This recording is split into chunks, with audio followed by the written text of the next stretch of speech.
They speak to, and in some cases fuel, debates that divide the country.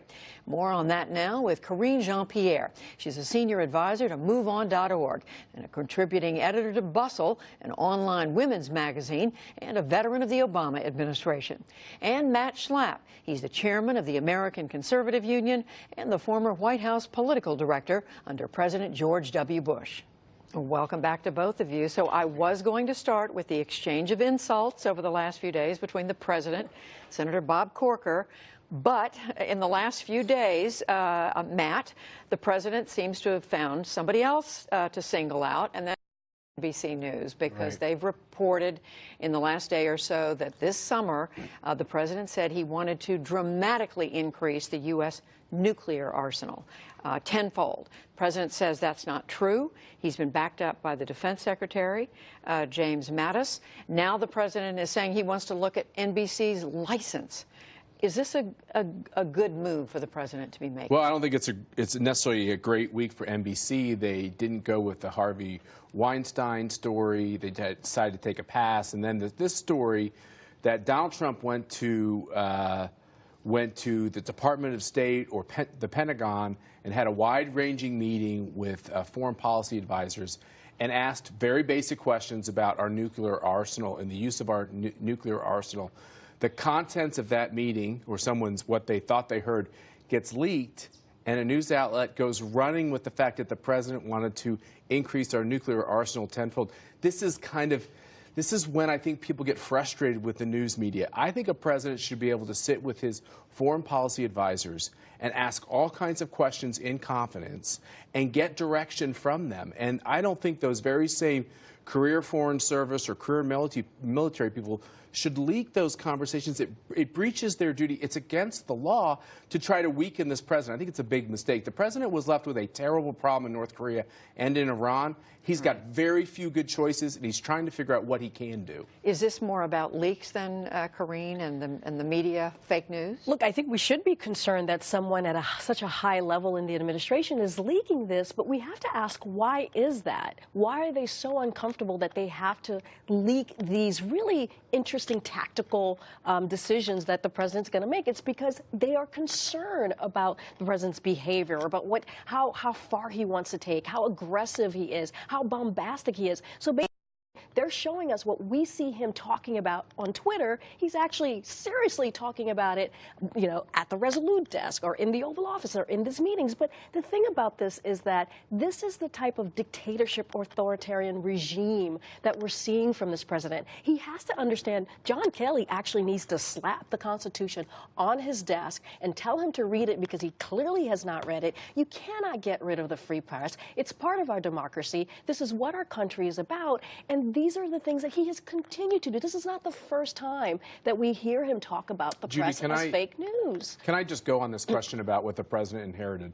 I didn't read the president's comments, or I didn't take the president's comments that somehow he wants to chill the First Amendment. I think what he's saying to members of the press is that just because you have a source, and you're a respected journalist, just because you have a source and a source is telling you a story, it doesn't mean that the source is right. And it's the job of the journalist to ferret that out and to only print which they can use with their best judgment to be accurate. And I think when it comes to this question about nuclear weapons in a nuclearized world, the president is in a terrible position, where we're going to have North Korea with the ability to strike Hawaii, strike Japan, strike California.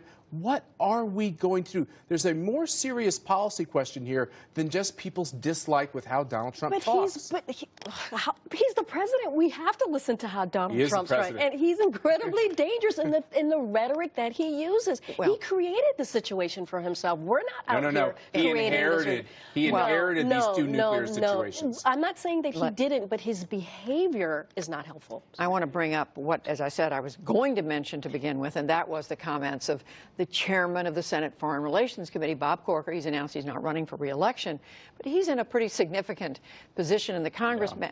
He said in the last few days that the only thing separating the country from chaos is people around the president, Secretary of Defense, Secretary of State, White House Chief of Staff. He went on to tell the New York Times that the president's rhetoric could possibly lead to something like World War III. I mean, this is not a light statement. What could possibly lead to World War III is the idea that Bob Corker and his friends thought it was okay to allow Iran to get a nuclear weapon and to not force that agreement to go through the Senate as a treaty where it would have had a tougher time becoming the law of the land.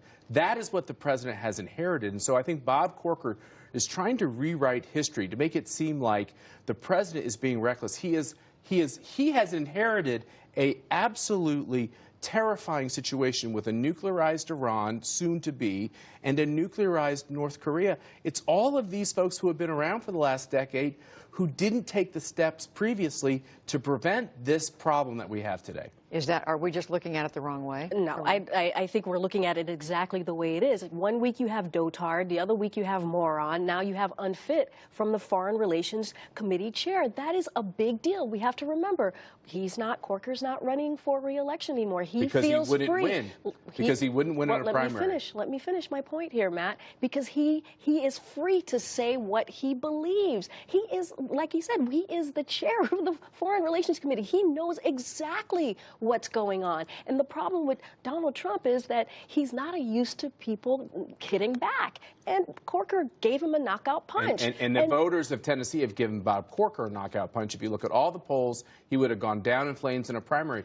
People are tired of people who stand in the way of the Trump agenda. You know this better than I do. This is not the type of man he is, Bob I'm not Corker. so sure of that at all. Well, that's what people say. That's what Republicans are saying. I don't know him. The that's words what wouldn't come out of his mouth. It just didn't reflect his I think he wants to save this country. There's another interview that was done that ran today in the Washington Post. Tom Barrack, who's a longtime friend of the president's, Matt, who the president, we are told, he and the president speak all the time, who said that he has been concerned, shocked, he put it, by some of the president's tweets, and hopes that the president will tone it down, in effect. Yeah, I think he said something to the effect that the president could communicate better. He's better than this. You know, I read the story. I didn't take it as an attack by the president's close personal friend.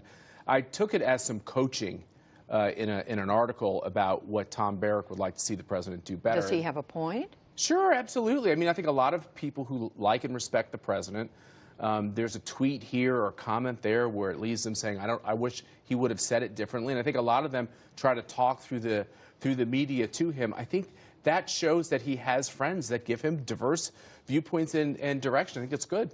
15 seconds. Well, it's fascinating that his friends have to go to the press in order to connect with Donald Trump because they know Donald Trump is going to listen and hear what he has to say. Yeah, he does, but I think that's kind of weird that your friends have to do that. But this is nothing surprising. This is all very predictable. This is who Donald Trump is. I don't know why his friends are surprised. So much to cover today. We didn't even get to Steve Bannon trying to run against, get some people to run against the Senate. That's okay. That story's going to continue. It'll continue. Well, they have Roy Moore because of Steve Bannon.